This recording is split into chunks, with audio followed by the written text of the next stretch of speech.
வீட்டுக்கு தான் போய்கிட்டு இருக்கிறேன். இந்த ட்ரிப்பு வந்து ஒரு சின்ன வருத்தத்தோடு போய்கிட்டு இருக்கிறேன். ரொம்ப வேதனையோடு போய்கிட்டு இருக்கிறேன். ஏன்னா என்னை சுற்றி என்ன நடக்குங்கிறத எனக்கு புரிய மாட்டேங்குது. உடம்புக்கு ரொம்ப முடிய மாட்டேங்குது. ஒரே மத்தியானத்துலேருந்து ஒரே வாமிட்டு. அது எதனாலங்கிறதும் தெரிய மாட்டேங்குது. காலையில் ஒரு செய்தி வந்துச்சு, அது கேட்டதுலேருந்தே மனசு ரொம்ப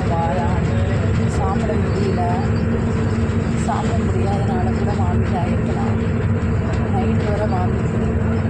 நான் டிக்கெட் போட்ட டிக்கெட்டை கேன்சல் பண்ணிடலாம்னு நினச்சேன். அப்புறம் சரி நம்ம எப்படியோ முயற்சி பண்ணி போகலாம் அப்படின்னு சொல்லிட்டு நான் முயற்சி பண்ணி போகிறேன். அப்புறம் பார்த்திங்கன்னா சரி வழியில் மறுபடியும் ஏதாவது உடம்புக்கு முடியலைன்னா என்ன பண்ணுறதுன்னு சொல்லிட்டு என் பையனை தொடங்கி கூட்டிகிட்டு வந்தேன். ஆனால் நம்ம என்ன சூழ்நிலையில் வர்றோம், என்ன பண்ணுறோம்,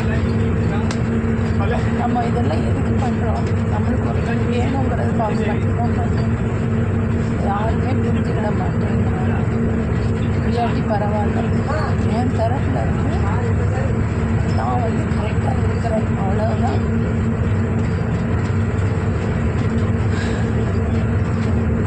மற்றபடி எனக்கு யார் என்ன நினச்சாலும் எனக்கும் ஒரே மாதிரி தான். அடுத்தவங்களுக்காக நான் வாழ்கிறதே கிடையாது. என் மனசுக்கு நான் கரெக்டாக இருக்கேன் அப்படிங்கிறது மட்டும்தான் நான் நினைப்பேன். ரொம்ப வலிக்குது மனசு. நம்ம எல்லோரும் வேணும்னு நினைக்கிறோம். ஆனால் எல்லோரும் நம்மளை காயப்படுத்தி மட்டும் பார்க்குறாங்க. எனக்கு சண்டை போடுறது பிடிக்காது. உறவுகளோட சண்டை போடுறது சுத்தமாக பிடிக்காது. பிடிக்கலையா பேச மாட்டேன், விலகிடுவேன். அது எவ்வளோ வழியானாலும் அழுது தீர்த்துருவேனே தவிர அவங்ககிட்ட சண்டை போட்டு நான் கரெக்டுங்கிறத நான் நிரூபிக்கணும்னு நினைக்கவே மாட்டேன். ரொம்ப வலிக்குது மனசு, இவ்வளோ வலிக்குது. வேணும்